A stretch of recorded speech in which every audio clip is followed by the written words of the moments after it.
ಚಿಕ್ಕನಾಯಕನಹಳ್ಳಿಯಲ್ಲಿ ಕನ್ನಡ ಜ್ಯೋತಿ ರಥಯಾತ್ರೆಗೆ ಅದ್ದೂರಿ ಸ್ವಾಗತ.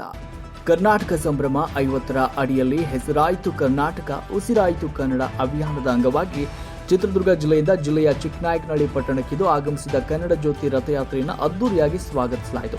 ಕನ್ನಡ ಜ್ಯೋತಿ ರಥಯಾತ್ರೆಗೆ ಮುಖ್ಯಮಂತ್ರಿಯವರು 2023 ನವೆಂಬರ್ 2ರಂದು ವಿಜಯನಗರ ಜಿಲ್ಲೆಯ ಹಂಪಿಯಲ್ಲಿ ಚಾಲನೆ ನೀಡಿದರು. ಈ ರಥಯಾತ್ರೆಯು ರಾಜ್ಯದ ವಿವಿಧ ಜಿಲ್ಲೆಗಳಲ್ಲಿ ಸಂಚರಿಸುತ್ತಾ ಇಂದು ತುಮಕೂರು ಜಿಲ್ಲೆಯನ್ನು ತಲುಪಿದೆ. ವಿವಿಧ ಜಾನಪದ ಕಲಾತಂಡಗಳ ಚಿಕ್ಕನಾಯಕನಹಳ್ಳಿ ಮುಖೇನ ಕೇಂದ್ರದ ರಾಜ್ಯ ಬೀದಿಗಳಲ್ಲಿ ಕನ್ನಡ ರಥಯಾತ್ರೆಯ ಮೆರವಣಿಗೆಯನ್ನು ನಡೆಸಲಾಯಿತು. ಚಿಕ್ಕನಾಯಕನಹಳ್ಳಿ ತಾಲೂಕು ತಹಶೀಲ್ದಾರ್ ಜೆಎನ್ ಕೀರ್ತಿ, ಜಿಲ್ಲಾ ಕನ್ನಡ ಸಾಹಿತ್ಯ ಪರಿಷತ್ನ ಅಧ್ಯಕ್ಷ ಸಿದ್ದಲಿಂಗಪ್ಪ, ಕನ್ನಡ ಮತ್ತು ಸಂಸ್ಕೃತಿ ಇಲಾಖೆ ಸಹಾಯಕ ನಿರ್ದೇಶಕ ಅಕಾಡೆಮಿ ಸದಸ್ಯ ಮಲ್ಲಿಕಾರ್ಜುನ ಕೆಂಕೇರೆ ಅವರು ಕನ್ನಡಾಂಬೆಯ ಪ್ರತಿಮೆಗೆ ಮಾಲಾರ್ಪಣೆ ಮಾಡುವ ಮೂಲಕ ಮೆರವಣಿಗೆಗೆ ಚಾಲನೆ ನೀಡಿದರು. ಇನ್ನು ಕಾರ್ಯಕ್ರಮವನ್ನು ಉದ್ದೇಶಿಸಿ ಮಾತನಾಡಿದ ಜಿಲ್ಲಾ ಕನ್ನಡ ಸಾಹಿತ್ಯ ಪರಿಷತ್ನ ಅಧ್ಯಕ್ಷ ಸಿದ್ದಲಿಂಗಪ್ಪ ಅವರು ನಾಡು ನುಡಿಗಾಗಿ ಶ್ರಮಿಸಿದ ಕಲಾವಿದರು, ಲೇಖಕರು, ಹೋರಾಟಗಾರರನ್ನು ಸ್ಮರಿಸುತ್ತಾ ವಿಶೇಷವಾಗಿ ವಿದ್ಯಾರ್ಥಿಗಳಲ್ಲಿ ಕನ್ನಡ ಭಾಷೆಯನ್ನು ಬೆಳೆಸುವ ಕೆಲಸ ಆಗಬೇಕು ಅಂತ ಹೇಳಿದರು. ನಾಗರಿಕರಲ್ಲಿ ಕನ್ನಡ ವಾತಾವರಣವನ್ನು ನಿರ್ಮಾಣ ಮಾಡುವುದು ಈ ರಥಯಾತ್ರೆಯ ಉದ್ದೇಶವಾಗಿದೆ ಅಂತ ತಿಳಿಸಿದರು. ಮಾಡಿದ ನಂತರ 50ನೇ ವರ್ಷದಲ್ಲಿ ನಾವಿದ್ದೇವೆ. ಇನ್ನು ಈ ಜಿಲ್ಲೆಗಳಲ್ಲಿ ಸಂಚರಿಸಿ ನವೆಂಬರ್ ರಥಯಾತ್ರೆ ರಾಜ್ಯದ ಎಲ್ಲ ಜಿಲ್ಲೆಗಳಲ್ಲಿ ಸಂಚರಿಸಿ ಇದೇ ನವೆಂಬರ್ 1ರಂದು ಮುಕ್ತಾಯವಾಗುತ್ತದೆ ಎಂದರು. ಕರ್ನಾಟಕವು ಶಾಂತಿ ಪ್ರಿಯತೆಗೆ ಸಂಕೇತವಾಗಿದ್ದು ಕರ್ನಾಟಕದ ನೆಲಜಲದ ರಕ್ಷಣೆ ಪ್ರತಿಯೊಬ್ಬರ ಕನ್ನಡಿಗರ ಕರ್ತವ್ಯವಾಗಿದೆ. ಈಗಿನ ಆಂಧ್ರಪ್ರದೇಶದ ಮಡಕಶಿರಾ ಬಹುತೇಕ ಅಚ್ಚ ಕನ್ನಡದ ಪ್ರದೇಶವಾಗಿದ್ದರಿಂದ ಮಡಕಶಿರಾವನ್ನು ತುಮಕೂರು ಜಿಲ್ಲೆಗೆ ಸೇರಿಸಬೇಕು ಅಂತ ಈ ಸಂದರ್ಭದಲ್ಲಿ ಆಗ್ರಹಿಸಿದರು. ವರದಿ ಶ್ರೀರಂಗ, ರಾಷ್ಟ್ರಕ್ರಾಂತಿ ನ್ಯೂಸ್, ಚಿಕ್ಕನಾಯಕನಹಳ್ಳಿ.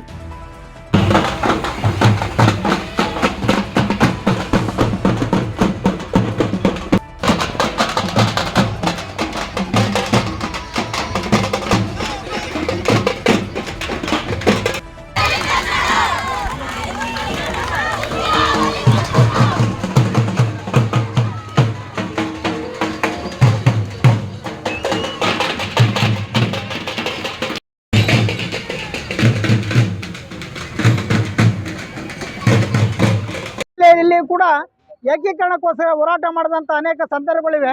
ಕರ್ನಾಟಕದ ಏಕೀಕರಣಕ್ಕೋಸ್ಕರ ಹೋರಾಟವನ್ನು ಸ್ವಾತಂತ್ರ್ಯ ಚಳವಳಿಯ ಜೊತೆಯಲ್ಲೇ ಮಾಡಿದಂಥ ಧೀಮಂತರು ನಮ್ಮ ಜಿಲ್ಲೆಯಲ್ಲಿದ್ದಾರೆ. ಇಂಥ ಒಂದು ಪುಣ್ಯ ಭೂಮಿಗೆ ಬಂದಿರತಕ್ಕಂಥ ಈ ಒಂದು ಜಾಗೃತಿ ಜ್ಯೋತಿ ಯಾತ್ರೆಯನ್ನು ನಾವೆಲ್ಲ ಹೃತ್ಪೂರ್ವಕವಾಗಿ ಸ್ವಾಗತ ಮಾಡಿದ್ದೇವೆ.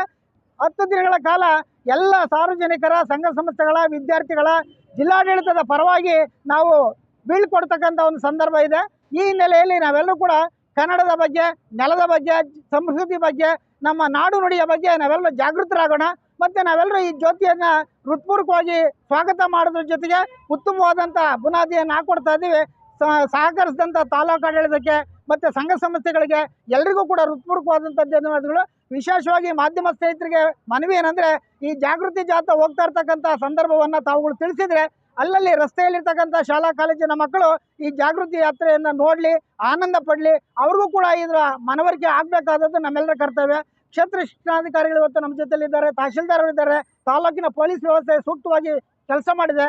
ತಾಲೂಕಿನ ಕನ್ನಡ ಸಾಹಿತ್ಯ ಪರಿಷತ್ ಅಧ್ಯಕ್ಷರು, ಕನ್ನಡ ಸಂಘದ ಅಧ್ಯಕ್ಷ ಪದಾಧಿಕಾರಿಗಳು, ನಾಗರಿಕರು, ಎಲ್ಲ ಇಲಾಖೆಯ ಮುಖ್ಯಸ್ಥರುಗಳು ಸೇರಿ ಈ ಜಾಥಾವನ್ನು ಯಶಸ್ವಿಯಾಗಿ ಪ್ರಾರಂಭ ಮಾಡಿದ್ದೇವೆ.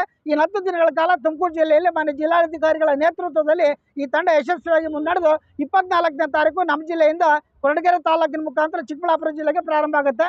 ಅದರ ನೇತೃತ್ವವನ್ನು ನಮ್ಮ ಕನ್ನಡ ಸಂಸ್ಕೃತಿ ಇಲಾಖೆ ಅಸಿಸ್ಟೆಂಟ್ ಡೈರೆಕ್ಟರ್ ರವಿಕುಮಾರ್ ಈಗಲಿಂದಲೇ ವಹಿಸಿದ್ದಾರೆ. ಅವರ ಯಾತ್ರೆಯ ಮುಖಾಂತರ ಮುಂದಿನ ಜಿಲ್ಲೆಗೆ ಕರ್ಕೊಂಡು ಹೋಗ್ತಾರೆ. ಎಲ್ಲರಿಗೂ ಧನ್ಯವಾದಗಳು. ಕರ್ನಾಟಕದಲ್ಲಿ ಕನ್ನಡ ಹೆಸರಾಗಿ ಉಳಿಬೇಕು ಅಂತಕ್ಕಂಥದ್ದು, ಆ ನಿಟ್ಟಿನಲ್ಲಿ ಪ್ರಾಥಮಿಕ ಹಂತದಿಂದಲೂ ಸಹ ನಾವು ಶಿಕ್ಷಣದಲ್ಲಿ ಕನ್ನಡವನ್ನೇ ಉಚ್ಚಾರಣೆ ಮಾಡಿ ಬೆಳೆಸ್ತಕ್ಕಂತಹ ಭಾಷೆ ಇವತ್ತು ಕನ್ನಡದ ತೇರು ನಾಡಿನ ಉದ್ದಗಲಕ್ಕೂ ಸಹ ಸಂಚರಿಸಿ ಎಲ್ಲರ ಮನದಲ್ಲೂ ಸಹ ಅಚ್ಚಳಿಯದೆ ಉಳಿದು ಕರ್ನಾಟಕದ ಒಂದು ಒಗ್ಗಟ್ಟಾದಂತಹ ಭಾವನೆ, ಮಾತೃಭಾಷೆ ಇನ್ನು ಹೆಸರಾಗಿ ಉಳಿಯಲಿ ಅಂತ ಹೇಳ್ಬಿಟ್ಟು ಇವತ್ತು ಚಿಕ್ಕನಾಯಕನಹಳ್ಳಿ ತಾಲೂಕಿನಲ್ಲಿ ರಥಯಾತ್ರೆ ಬರ್ತಾ ಇದೆ. ಇದಕ್ಕೆ ಎಲ್ಲ ಸಹೃದಯ ಕನ್ನಡಿಗರು ಸಹ, ಎಲ್ಲ ಸಂಘ ಸಂಸ್ಥೆಗಳು, ಶಾಲಾ ಕಾಲೇಜುಗಳು, ಮಕ್ಕಳು ಎಲ್ಲರೂ ಸಹ ಭಾಗವಹಿಸಿದ್ದಾರೆ.